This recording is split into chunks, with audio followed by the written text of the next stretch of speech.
규제개혁의 문제는 사실은 기술의 문제가 아니고 국가 패러다임의 문제입니다. 한국의 놀라운 한가위 기력을 이룩한 우리 충격형 기술성장을 관계에 한국은 4차 산업혁명에서 한국의 혁신 운동을 전환을 해야 되는데 이것은 무엇이냐면 기술의 문제가 아니고 패러다임의 변화의 문제입니다. 자, 그러면은 이런 패러다임 변화를 위해서는 성장의 언제로서는 유발해서 착장과 갈등의 문제가 이 시기 추락하는 게 되고 신뢰를 바탕으로 성장과 변화가 성장 사회에서 이게 좀 낫네요. 이기심이 승화를 하고 있죠.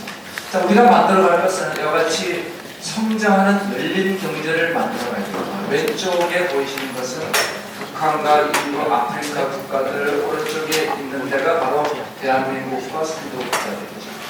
근데 이런 성장에 두 가지 큰 패턴이 있는 것 같습니다. 바로 이게 패러다임의 변화죠. 지금까지 한국을 이끌어왔던 효율 성장을 마치도 공장과 같이 똑같은 제품을 열심히 일해가지고 만들어내는 거라든지 우리가 가야 될 혁신 성장은 연구소와 같이 과거에 하지 않던 일을 해야 됩니다. 이게 비슷한 것 같지만 달라도 너무나 다른 것 같아요. 우리 기계적 생산 과정에서는 실패를 없애야 됩니다. 따라서 우리는 실패를 없애기 위해서 수많은 사전 규제를 만들어 그리고 실패를 없애기 위해서 모든 것을 잘하기 위한 개별 평가를 도와줘. 그런데 이제는 우리 혁신 성장에서는 성공의 기대값, 새로운 연구 개발은 수많은 실패 속에서 탄생하기 때문에 실패를 지원하고 사후 평가와 전체 평가를 우리가 비교한다면 지금까지의 효율 성장은 10개를 해서 10개를 다 성공하는데 개당 1억씩 버는다는 건 앞으로 우리가 가야 될 혁신 성장은 10개를 도전해서 8개를 실패하고 우리 배추가 그럽니다. 2개가 성공하는데 성공한 2개에서 얻는 수익이 10개를 성공해서 얻는 수익보다 더 큰 거죠. 이게 바로 혁신 성장의 권리고요. 혁신 성장은 확률 게임이 아니고 기대값 게임입니다. 그런데 한국은 지금 어떻게 되어 있느냐? 대한민국은 추격형 효율 성장에서 우리가 가져왔던 사전 규제를 바탕으로 한 규제 중독, 우리 구태현 변호사님이 만든 용어입니다. 규제 중독에 걸려 있습니다. 자, 기업은 모든 문제 하나하나에 죄를 묻기 때문에 히틀러가 만든 대인죄가 아직도 작동하는 유일한 국가가 대한민국 기업 혁신에 걸림돌이 되어 있죠. 연구 개발은 성공을 기준으로 평가하고 실패한 연구 책임자는 다음 연구를 못 받으니까 반드시 성공하는 연구, 95% 성공하는 쌀로 밥하는 연구를 하고 있습니다. 감사원의 정책 감사는 개별 정책을 전부 다 심사하기 때문에 공무원의 혁신을 저해하고 있죠. 우리 수많은 지원과 지능원들은 무엇을 하고 있느냐? 개별적인 문제를 지원하고 통제하니까 기업가 정신이 위축되고 있습니다. 베르나스 노블로가 국가를 왜 실패하는가 하는 방대한 책에서 논파했습니다. 우리가 혁신 성장을 뒷받침하는 실패에 대한 지원이 없는 국가는 반드시 몰락한다. 그런데 여기에 제가 덧붙였죠. 이 혁신이 다시 포용으로 연결되지 않으면 불평등을 바탕으로 한 포퓰리즘이 등장해서 혁신을 저해한다. 그래서 우리가 해야 될 일은 혁신으로 성장하고 포용으로 지속하라. 이게 저희들이 가야 될 일인 것입니다. 자, 그러면 우리 한국의 혁신을 보도록 하죠. 혁신은 크게 세 가지입니다. 성장의 원동력인 동시에 고착화를 타파하고 분배의 거점입니다. 혁신하는 국가는 기업 수비가 계속 바뀌고 있습니다. 아시는 것처럼 미국의 30대 기업, 10대 기업, 70%가 30년이 안 된 기업입니다. 한국은 하나 바뀌어 있죠. 분배의 원천입니다. 혁신은 연결, 불확실성, 리더십. 그래서 혁신을 가로막는 것은 크게 장벽이 있고 제도전이 있고 보상이 있습니다. 규제 기업과 혁신의 안전망, 기업가 정신 이 세 가지가 다 혁신에 관계된 문제들이죠. 중국과 한국의 비교는 서울프리까 제가 하지 않도록 하겠습니다. 자, 그러면 첫 번째 우리가 장벽은 규제의 장벽입니다. 스티브 잡스가 얘기하듯이 혁신, 창조는 연결로부터 시작하죠. 근데 지금 우리가 부처별로 막혀있고 시민장벽이 막혀있고 규제장벽이 막혀있으니까 연결이 안 되니까 혁신이 나오기가 어렵습니다.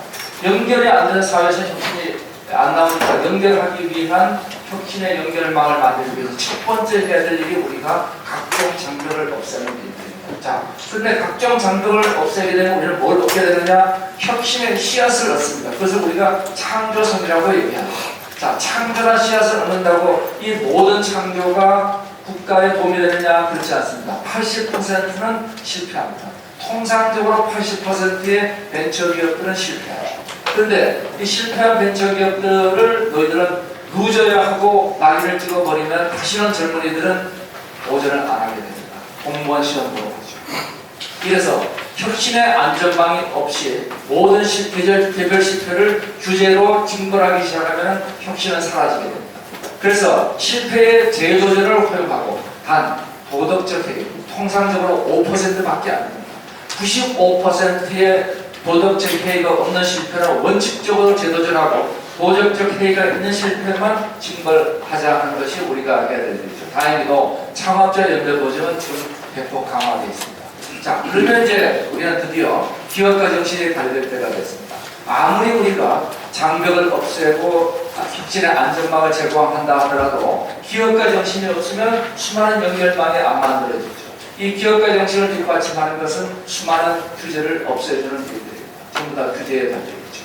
혁신은 특정 기술이 아니고 특정 산업이 아니고 혁신은 창조적 파괴라는 하나의 사고의 패러다임이 되죠.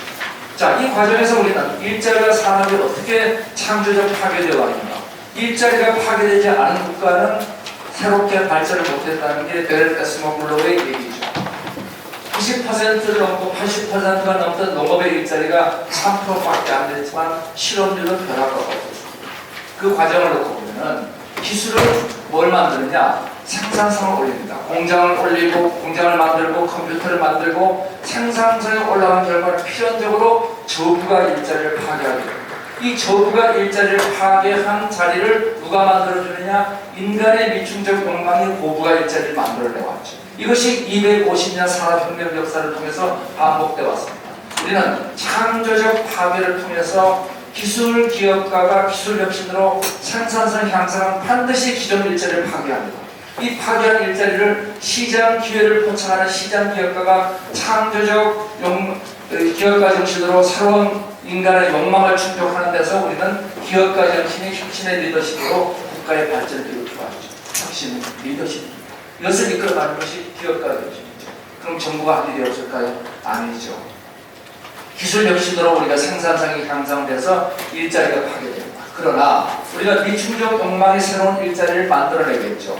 이것을 그냥 내버려두면 되느냐? 이 과정이 앞으로 4차 산업혁명에서 이 평생 5번에서 10번 반복될 거라고 합니다. 그러면 반드시 이 사라진 일자리에서 고부가 일자리로 넘어가는 일자리 안전망과 사회 안전망을 뒷받침할 필요가 있죠. 이것이 두 번째 우리가 해야 될 혁신으로 성장하고 포용으로 지속하는 사회 안전망이 될 것입니다. 자, 한국의 혁신의 성장을 가로막는 규제 문제를 드디어 보도록 하겠습니다. 자, 규제는 암일까요? 규제는 돌멩일까요? 아닙니다. 규제는 그냥 옷일 뿐입니다. 규제는 봄, 여름, 가을, 겨울 계절에 맞는 옷을 입고 있죠. 대한민국은 지금 여름이 됐는데 겨울 옷을 입고 있는 겁니다. 자, 그래서 이 규제가 옷이라는 측면에서 우리는 규제로 가로막힌 혁신성장을 2018년 월드 이코노미 포럼이 만든 지표를 놓고 볼 것 같으면 우리는 기업 역동성 금융 시스템에 비해서 벤처 캐피탈의 가동성, 은행 자본 규제, 그리고 스타트업 초기 비용, 급여 규제 관련을 보면 규제 비용 부담이 79위로 나오고 있습니다. 즉 한마디로 국가의 핵심 기본적인 역량은 충분한데 애들이 공부할 수 있는 머리를 가지고 있는데 그것을 발현하는 시스템이 뒷받침 못하고 있다는 결론이 되죠. 그런데 이런 규제 혁신이 많은 문제들이 있습니다. 저도 규제에 잠깐 관계해봤습니다만 예산이 없어요. 그리고 사람들을 못 살게 하는 악성 복수 민원들도 사람들 규제 공무원들을 못 살게 합니다. 아마 이현주 실장님 지금 부딪히고 있는 문제입니다. 단기적 규제, 규제 역자격 이런 수많은 문제들을 우리가 풀어나가서 돌파구를 만들어야 됩니다. 자, 이런 돌파구를 만들기 위해서 지금 규제 문제를 우리 풀기 위한 단계가 몇 개가 있겠는가? 우리 전쟁을 놓고 보더라도 개별 전투가 있고 전술 있고 전략이 있습니다. 따라서 개별 규제 문제를 우리가 봐야 되고 개별 규제에서 저희들이 보고 있는 게 갈라파고스 규제, 굉장히 큰 규제들. 그리고 두 번째가 규제 시스템의 문제입니다. 세 번째가 규제 리더십, 규제 거버넌스의 문제가 되죠. 자, 우선 규제 거버넌스 문제를 보겠습니다. 규제는 기본적으로 공무원들의 권력을 유지하는 기본적인 힘입니다. 당연히 공무원들이 이걸 가져가야 됩니다. 국회는 법제정이 실적입니다. 그리고 제정하고 난 다음에 관련 책임도 없죠. 따라서 여기서 당연히 형성되는 게 정치행정 산업의 규제 이익 집단의 기득권이 만들어진다는 게 김태훈 교수님이 말씀하시는 철의 삼각지대가 만들어지게 되어 있습니다. 자, 그러면 이런 연합 세력이 만들어지는데, 정관상 연합 세력이 만들어지는데 규제 예산은 없습니다. 우리는 규제 수호 세력과 규제 돌파 세력, 혁신 세력 간의 갈등을 놓고 보면은 규제 수호 세력은 조직화된 이익 집단인데 규제 돌파 세력은 그냥 뿔뿔이 흩어진 오합지졸에 지나지 않습니다. 이들은 일반적인 소비자고 중소기업들이죠. 이 규제의 역학관계의 차이가 결국은 뭐냐면 아무리 규제를 개혁하려고 해도 규제가 개혁 되는 근본적인 원인이 되어 있습니다. 자, 이 문제의 첫 번째는 뭐냐면 소비자들이나 기업인들이 문제를 제기해도 혼내지 않는 기본적인 원칙입니다. 이 원칙이 비보복 원칙이죠. 이 비보복 원칙이 반드시 돌파돼야 되고, 제가 기업 법인한테 총리실과 만든 원칙인데 제대로 작동 안 되고 있습니다. 가장 중요한 건 뭐냐? 우리 역사상 규제가 제대로 개혁된 유일한 기간이 김대중 대통령 시절밖에 없습니다. 만개에서 7척이 30%가 줄었습니다. 그 대통령의 리더십으로 이 문제를 돌파해야 된다. 그것이 첫 번째 문제가 됩니다. 두 번째는 어떤 규제를 먼저 할 것이냐 하는 규제 갈라파고스의 문제가 될 것입니다. 자, 규제 갈라파고스의 문제를 놓고 보면 우리 포지티브 규제 방식과 네거티브 규제 방식이 있죠. 혁신 성장이라는 것은 수많은 새로운 시도를 가로막지 않아야 됩니다. 당연히 네거티브 규제로 혁신 성장을 해야 됩니다.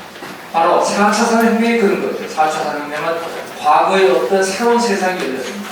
현실과 가상이 연합해서 만들어지는 O2O 세상에서 전 세계 새로운 창업기업의 70%가 만들어지고 유니콘의 70%, 전 세계 10대 기업의 70%가 여기 있고 2030년 전 세계 GDP의 50%는 이 O2O 융합에서 만들어질 것이라고 보고 있습니다. 자, 이 새로운 영역을 우리가 기술 융합만 가지고 접근하는 건 분명한 오해죠. 이것은 계도의 융합, 욕망의 융합이 뒷받침돼야 됩니다.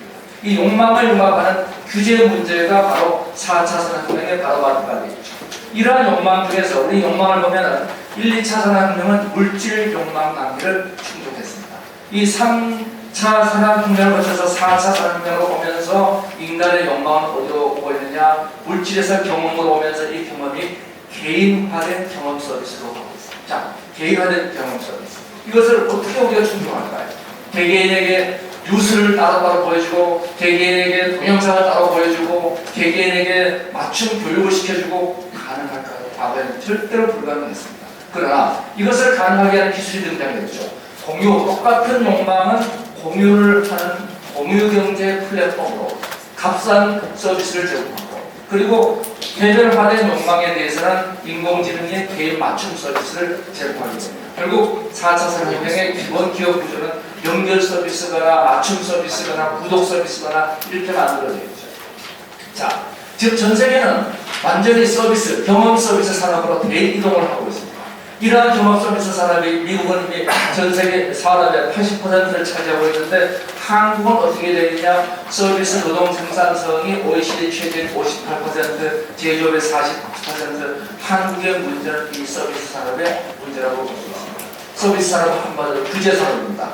제조업에 비해서 10배 규제를 가지고 있고, 그중 62%가 대한민국을 먹여 살린 미래 유망 서비스 산업에 몰려있죠. 우리는 창조적 파괴를 통해서 국가가 발전한다고 그랬는데, 창조적 파괴를 만들어낸 파괴 영역은 데이터 규제로, 그리고 창조의 영역은 지리장벽 규제로 다 막아놓고 있습니다. 따라서 우리는 혁신이 안 되는 국가가 되는 거죠. 우리는 창조적 파괴를 보고 있습니다.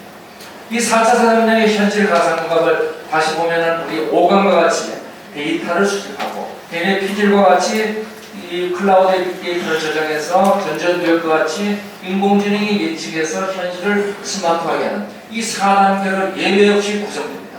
이 4단계 과정에서 이 데이터 규제와 진입 규제, 이 두 가지 규제가 우리 대한민국의 가장 핵심적인 갈라파고스 규제가 되어 있습니다. 이래서 데이터 규제, 데이터를 수집, 저장, 활용하는 이 데이터 규제가 새로운 파괴 영역을 가로막고 있습니다. 그리고 지리장벽 규제로 창조의 영역을 가로막고 있죠. 한국 혁신이 안 되고 있습니다. 우선 데이터 규제를 보면 개인정보 규제가 데이터 쇄국주의 국가를 만들고 있습니다. 정보는 안전하게 활용해야 되는데 우리는 안전하지도 않고 활용하지도 못하고 있죠. 그래서 결과적으로 우리 대한민국은 개망신법, 개인정보보호법, 정보통신법, 신용정보법 이 세 가지 법의 국회 통과가 사실은 대한민국의 4차 산업의 물꼬를 뜨는데 1년 전에 우리가 만든 보고서에 의해서 8월 30일자로 대통령이 선언한 소위 데이터 고속도로가 아직도 통과 안 되고 있습니다. 클라우드 규제 문제는 2차 산업혁명에서 대한민국은 경부 고속도로로 따라잡았습니다. 3차 산업혁명에서 우리는 온라인 고속도로를 가지고 선두했었습니다. 근데 4차 산업혁명의 클라우드 고속도로는 전 세계 이 OECD 국가의 평균 클라우드 트래픽이 90%를 2년째에 넘어섰는데 우리는 지금도 10% 압도적 꼴찌입니다. 우리는 온라인과 오프라인 융합하는 영역이 모두가 꼴찌에 가까이 가 있습니다. 클라우드 특별법의 4조 21조의 예외 조항을 삭제하지 않으면 대한민국은 이 후진국을 면할 수가 없습니다.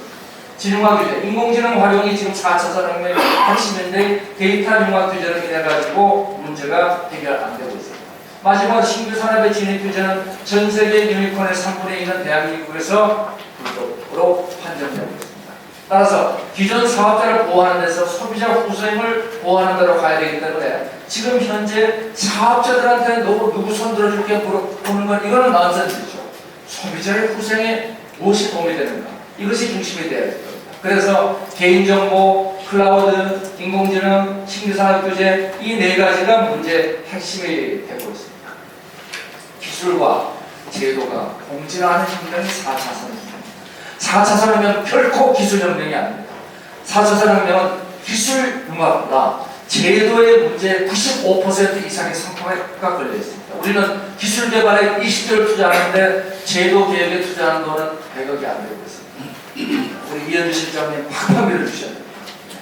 자, 그러면 문제는 기술이 아니라 제도죠. 자, 우리 대한민국의 미래 산업을 한번 보겠습니다. 현재 우리 대한민국은 전 세계 5대 제조 강국입니다. 그리고 우리 대한민국의 지금 제조보다 더 거대한 산업이 여기 있는 4개 산업입니다. 관광, 의료, 교육, 금융 이 4개 산업의 미래 GDP 차지할 비중이 40%가 넘습니다. 이들이 50% 넘어가는 것도 시간 문제입니다. 이 산업을 키워내는 것이 우리 일자리를 만들어내고 국가 형성, 국가를 일으키는 길들이죠. 첫 번째 우리 관광 문제를 볼까요? 자, 대한민국 OECD 평균의 절반밖에 안 되는 관광 GDP를 갖고 있습니다. 이거 무지하게 의원이냐? 절대 아닙니다. 2014년까지만 해도 우리 한국이 일본보다 관광객이 더 많았습니다. 근데 사드 여파라고 얘기하지만 지금 우리는 형편없이 일본에 뒤떨어져서 일본의 절반밖에 안 됩니다. 일본만큼만 우리가 가서 지금 GDP의 2%는 추가로 더 만들고 거기서 우리가 적어도 20만 이상의 일자리를 더 만들어냈습니다. 자, 그러면 이 문제가 뭐냐? 바로 한국의 갈라파고스 규제 때문입니다. 공유 차량 규제하고 공유 숙박 규제하고 실시간 지도를 규제하고 있죠. 자, 우리 해외를 보면 인도네시아만 해도 트래블러카, 중국의 에어비비 투지아, 그리고 홍콩의 클로, 그리고 중국의 통정리호 이 수많은 유니콘 기업들이 어디에 등장하느냐? 개인 여행을 위한 유니콘 기업들이 있습니다. 이제 여행 산업은 패키지 여행, 단체 여행의 시대가 끝났습니다. 이제는 개인 여행의 시대입니다. 온라인 트러블 에이전시의 OTA 산업이 큽니다. 이 OTA 산업은 데이터, 정보, 진흥화, 스마트 이 4개의 단계로 구성되어 있는데 한국은 개인정보법으로 맞춤 서비스 규제되어 있고 여행 등록 규제로 예약 서비스 안 되고 디지털 통상 규모 결제 안 되고 여행 운수사업법으로 교통 공유 차량이 안 되고 공중위생법으로 숙박이 안 되고 공간정보법으로 취약여행이 안 됩니다. 우리는 지금 관광의 후진국이 될 수밖에 없습니다. 우리는 BTS를 이용하고 수많은 대한민국의 흠산업을 이용해서 관광산업을 키워서 관광산업의 규모를 스페인에 해당되는 우리 GDP의 10%까지 키울 수 있는 역량이 있는 나라입니다. 그런데 우리는 2%를 못 키웁니다. 전 세계 관광객들은 중국은 바이두, 다른 나라는 구글맵입니다. 구글맵에서 내가 갈 지역을 미리 포인트를 찍고 포인트 찍은 데를 찾아가지고 내가 관광을 합니다. 근데 한국 와서 찍어보면 자동차도 안 가고 대중교통도 못 찾고 도보 길찾기도 못 합니다. 뜨는 상황이 루트나 파운 이거예요. 한국의 개인 관광은 오지 말라는 얘기가 됩니다. 자, 우리 관광에 이어서 우리 의료 문제를 보죠. 자, 의료 지금 전 세계 최대 산업입니다. 이 최대 산업의 의료 산업을 보면 2004년도에 제가 만든 경제품입니다. 전 세계 최초죠. 지금 이거 비슷한 회사가 당연히 유니콘이 되어 있습니다. 2006년도 원격 의료 학회상을 받았고 FDA 승인을 받았는데 한국에서 이러이러한 데서 판매가 중단되어 있습니다. 자, 글로벌 유니콘들을 보죠. 오스카, 데이터 기반의 보험회사입니다. 트윈드스랜드리, 유전자 분석회사죠. 버터플라이, 인공지능 초음파 분석회사입니다. 그리고 미닥터, 의료상담 온라인 예약회사입니다. 전부 다 한국에서는 그냥 불법이에요. 자, 그래서 우리 이 불법의 문제뿐만 아니라 우리 한국의 내부 문제를 놓고 보더라도 우리 경상 의료비와 GDP 대비 의료비 비중을 놓고 보면 2030년이 되면 이 비중이 10%를 넘어갈 거는 너무나도 확실합니다. 지금 8%가 넘어가 있고 OECD 최대 속도인 6.8% 증가하고 있고 1년에 우리가 10조가 증가하고 있습니다. 그래서 이 문케어 이전에도 이미 2030년 52조 원 적자가 볼 것이 그 문케어 이후에 100조가 2030년 의료재정 적자가 예상된다는 게 누가 만든 것이냐? 보건사회연구원의 장기 내적 전망입니다. 이 보고서는 보건사회연구원에서 지금은 찾아볼 수가 없습니다. 자, 이러한 문제가 노인의료비의 급증 문제를 대한민국 초고령화 국가가 풀 수 있느냐? 그냥 내버려두면 의료비와 갈등, 국민과 갈등입니다. 이 문제를 풀기 위한 유일한 방법은 뭐냐면 지금 액티브 에이징으로, 즉 원격 의료와 지능 의료를 도입해서 50조의 비용 절감을 할 수밖에 없습니다. 자, 이러한 일을 하는데 우리는 높은 규제 연구를 갖고 있죠. 서비스 관련법, 가이드라인 12개, 규제 15개, 이런 것들이 차례입니다. 교육 문제를 볼까요? 대한민국의 미래는 교육에 달려있습니다. 한국은 교육으로 성장한다. 전 세계 에듀테크 유니콘 기업들이 속속 등장하고 있습니다. 이러한 거대 유니콘 기업들의 등장을 통해 가지고 미래 교육은 이제 액티브 러닝으로 바뀌고 있습니다. 지금처럼 정답을 가르치는 교육은 인공지능한테 맡기고 우리는 이제 문제를 찾고 그리고 문제를 풀어나가는 소셜 크리티컬 러닝과 맞춤 교육과 무크 기반의 학습을 해야 되는데 자, 이런 프로젝트 베이스 러닝은 시스템 규제 그리고 맞춤 교육은 개인정보 규제 무크는 클라우드 주제로 다 막혀 있습니다. 이래서 우리가 2014년도 전 세계 최초로 우리가 이러닝 학습법을 만든 나라인데 현재 상황을 보면 교실의 가장 기본적인 와이파이망 설치는 국정원 허가를 받아야 됩니다. 대부분의 교실에는 와이파이망이 설치가 안 되어 있습니다. 상식적으로 이해가 되냐고요. 이런 비상식 일들이 벌어져 있는 게 지금 현재 우리 현실입니다.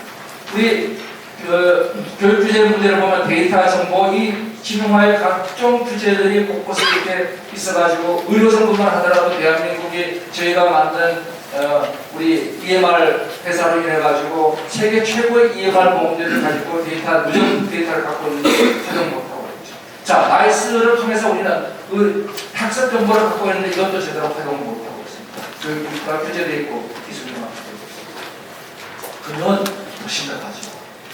한국의 금융은 지금 전 세계 현상인 핀테크는 물론 빅테크로 변화하는 금융의 빅블러 현상을 못 따라갑니다. 모든 금융은 해체되고 지금 다시 만들어지고 있습니다. 금융은 복잡합니다. 전방위적이고 보수적이죠. 그래서 우리는 전자금융법을 개혁하고 규제 개혁을 하고 핀테크 부분을 활용해야 되는데 우리는 악마는 빅테크에 있어서 법을 협회와 규제하고 협회가 보면 금융기관에 규제하죠. 자, 기본적으로 전 세계 금융협회의 기본은 바젤 협약입니다. 이 바젤 협약에 우리는 점령적으로 위배하고 있는 수많은 고시들과 그 다음에 이 정부기관이 아닌 금융감독원이 갖고 있는 규준에 의해서 개별적으로 소프트웨어의 상세 규정까지 하고 있습니다. 바젤 협약은 이것은 기술 중립성 원칙에 의해 가지고 절대로 하지 말라고 되어 있습니다. 머스트라고 표현하고 있는 하지 말라는 일을 우리는 하고 있죠. 지리장벽을 해소해 주셔야 되고 기술 중립적 원칙을 과정을 공유해야 됩니다. 문제는 가장 모든 분야 중에서도 금융 분야가 규제가 엄격합니다. 얼마나 엄격하냐? 금융 분야에 계신 분들한테 금융 규제가 뭐가 있냐고 물어보면 아무도 답을 안 합니다. 이 정도로 엄격합니다. 그래서 규제가 문제가 없다는 겁니다. 아무도 답을 못하는 겁니다. 이게 보복 금지 원칙이 필요한 이유죠. 자, 그런데 이 전체 문제를 해결하기 위해서 우리는 어떻게 할 거냐? 지금까지 우리가 하는 방식으로 열심화될 거냐? 아니라는 겁니다. 그럼 어떻게 해야 될 거냐? 여기에 대해서 저희들이 고민한 게 인공지능 기반 규제 시스템입니다.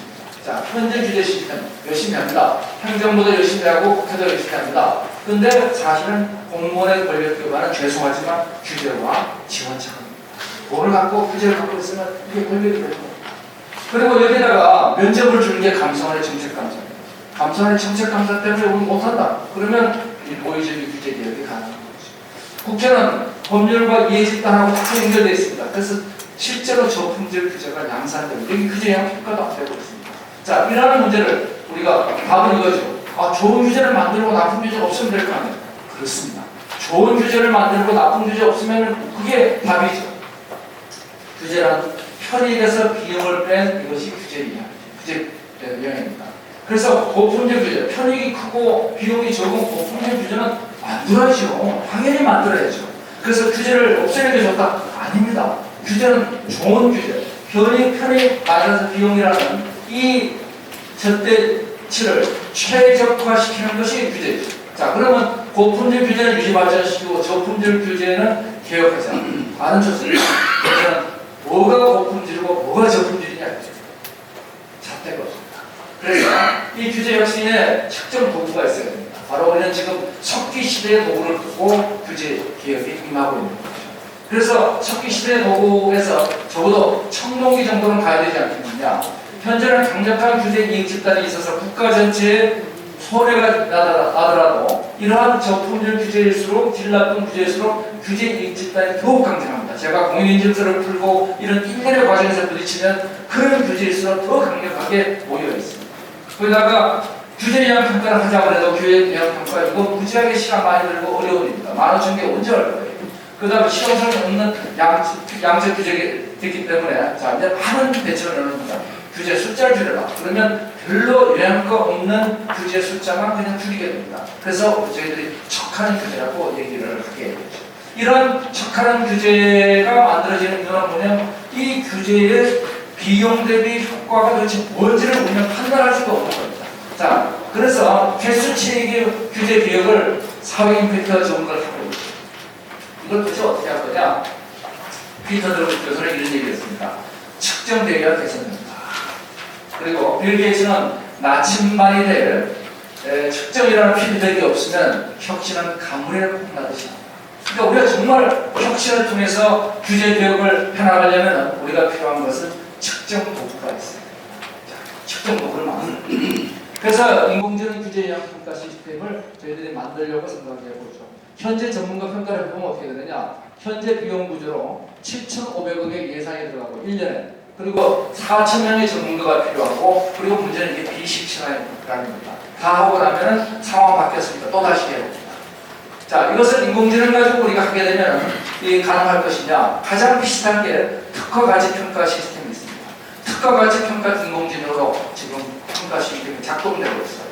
따라서 세계 최초의 인공지능 규제 예방 평가 시스템을 만들 수만 있으면 그러면 규제는 최적화됩니다. 호재 법칙이 우리가 이러한 시스템 비용이 최적화되면 전체가 최적화되는 거죠. 그러면 부처별, 영역별, 지역별 규제 총량을 우리가 측정할 수 있고 누가 잘하고 누가 못하고 하는 게 나오게 되죠. 그런데 왜 다른 나라가 안 했을까? 다른 나라는 안 그랬습니다. 자, 미국, 영국, 중국 너희들은 왜 안 했느냐? 이들은 네거티브 규제 국가입니다. 네거티브 규제 국가에서는 이러한 사용 규제의 문제는 그닥 심각하지가 않습니다. 훨씬 덜 심각하죠. 자, 독일 거는 왜 안 해요? 포지티브 국가인데 왜 안 했느냐? 얘들은 사회적 합의 체제가 우리보다 매우 잘 구성이 되어 있습니다. 자, 그리고 걔도 기술이 없으니까 못하죠. 하고 싶어요. 그래서 우리 대한민국은 포지티브 국가면서 사회적 합의 체제도 미비하고 그런데 인공지능 기술은 우리가 꽤 가지고 있습니다. 오케이. 그러면 우리는 한국은 세계 최초로 이거 만들어서 연간 150조의 국가 규제 비용에 15조만 우리가 절약하더라도 이건 남는 거 아니겠느냐. 그래서 기존 규제 예방 평가 분석서를 놓고 보면은 기본적으로 엑셀 차트와 같은 산식이 나오게 되어 있습니다. 이 산식에 들어가는 수치를 계산하는 게 상당히 어려운 일들이죠. 그러면 두 개로 우리가 문제를 나눠볼 수 있죠. 산식을 만드는 일은 누가 하느냐? 산식은 지금 15,000개의 산식은 각각을 담당하고 있는 규제 공무원들이 있습니다. 각자 자기 산식을 만들라고 해요. 그거 뭐 어렵겠어. 그거 만드는 거 제가 보기엔 몇 달이면 안 만듭니다. 사실은 하루 만에도 만들 수 있어요. 자, 그 산식을 만들고 그 산식에 들어가는 데이터 값은 누가 계산하느냐? 이걸 인공지능에 맡기잖아요. 자, 인공지능이 조금만 가르치면 이 인공지능은 이 식도 계산할 수 있습니다. 식도 계산할 수 있는데 이 들어가는 데이터를 못 찾아내겠습니다. 더군다나 이제는 국가정보 데이터가 다 개방되고 있습니다. 충분히 할 수 있죠. 이거를 그 다음에 끝내는 게 아니라 이 전체를 민간에 공개를 해가지고 민간 크라우드 소싱으로 이 피규제자들이 검증하라는 겁니다. 그럼 이 검증에서 문제가 있으면 문제를 제기하라. 이거 몇 년만 하면은 세계 최고 정도 우리가 만들 수 있습니다. 자, 그러면 부채별 객관적 평가가 돼요. 지금은 개수 줄인다고 부채 평가한다. 그거는 뭐 별볼이 없는 규제 개수 줄이면 평가 잘 받을 수 있습니다. 전혀 의미가 없습니다. 그래서 개수가 아니고 핵심 규제를 우리가 바꿀 수가 있죠. 규제 질 개선할 수 있어요. 규제 정비를 할 수 있어요. 법령 미분도 규제나 이런 것들을 정비할 수 있고 활용 시스템을 만들 수가 있습니다. 뒤에서 보겠습니다. 여러 부처들이 있습니다. 그러면 이 평가를 내가 나한테 유리하게 평가식을 만들면 이 각 부처가 좋은 평가를 받을 수 있겠느냐? 아닙니다. 규제 영향을 매년 변화치를 보면 나한테 금년에 유리하게 만들면 그 다음에 불리하게 되어 있습니다.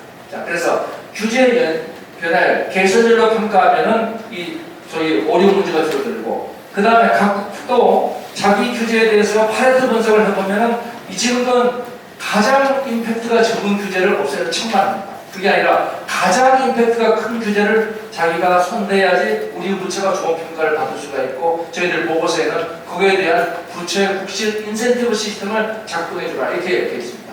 그래서 임팩트 위주의 규제질 평가라고 할 수 있다. 그래서 법령 미등급 규제도 정비하고 유사중립 규제 충돌 이거 다 인공지능이 할 수 있는 일입니다. 거기에 또 우리 시스템이 필요한 건 뭐냐면 국민들에게 규제 소통을 해야 됩니다. 그래서 규제 소통을 한 규제 SNS 그 다음에 국민들과 규제에 대해서 길을 알려주는 규제 맵과 규제 내비게이터가 필요하죠. 그리고 규제 처리를 어떻게 하면 플랫폼이 필요합니다. 이 전체가 다 인공지능으로 뒷받침해 줄 수가 있죠. 자, 우리 수많은 규제가 있습니다. 그런데 이 환경 규제, 노동 규제, 무지 복잡한 규제들을 어디에 하면 어떻게 되는지 동물입니다. 막상 사업하는 사람들은 들어가면 뭐가 어디 있는지 모릅니다. 여기에 대해서 내비게이터가 제공하듯이 규제 맵과 내비게이터가 있으면 되죠. 이거 인공지능이 조금만 하면 다 나옵니다. 거기다가 규제 SNS는 이 규제의 많은 문제들을 놓고 보면은 규제에서 악성 규제들이 많습니다. 여기도 올리고 저기도 올리고 이런 악성 규제 때문에 공무원들이 어마어마하게 힘듭니다. 이런 문제들을 우리가 해결할 수가 있죠. 자, 제가 이거를 해결하기 위해서 만든 2010년도에 만든 그림입니다. 그래서 이種많은 시스템들은 기업 법인관실에 그 당시 인공지능은 없지만은 시스템이 셋업되어 있습니다. 자, 그래서 마지막 슬라이드가 되겠습니다. 우리 전체 정리를 보면 규제 갈등 문제 제일 중요한 것은 거버넌스 문제입니다. 결국은 대통령이 힘을 실어주지 않으면 여기 규제 개혁은 되지 않는다. 왜? 규제 수호 세력이 워낙 강하기 때문에. 그래서 이제 규제 조직화된 수호 세력과 비조직화된 이 규제 돌파 세력 간의 규제 이익 경쟁을 시키고 여기에 이제 관리 집단 철회 삼각지되는 시스템, 인공지능 규제형 평가로 이 문제를 풀어주고 관료들에게 대해서는 규제 개혁을 하는 쪽이 이익이 되도록 시스템을 만들어주고 그 다음에 비용 집단을 조직화를 시키고 정책 감사에 대해서는 비법 원칙을 적용하고 피규제 기반의 개혁을 한다. 이것을 통해서 대한민국은 혁신 국가를 갈 수 있다고 말씀을 드리고 제 얘기는 마지막 슬라이드가 되겠습니다. 규제 거버넌스의 규제 역할은 리더십, 보복 금지, 소비자 조직화. 그 다음에 인공지능 규제 영향 평가는 부처는 규제 상관관계 식을 내놓고 인공지능으로 실제 업데이트하고 매일매일 업데이트해서 나옵니다. 규제 총량 기준으로 부처 평가를 해라. 그리고 갈라파고스 규제는 데이터 규제와 4대 서비스, 4대 갈라파고스 규제를 우리가 개혁함으로써 대한민국이 혁신 성공을 할 수 있다. 제 얘기 여기서 마치도록 하겠습니다.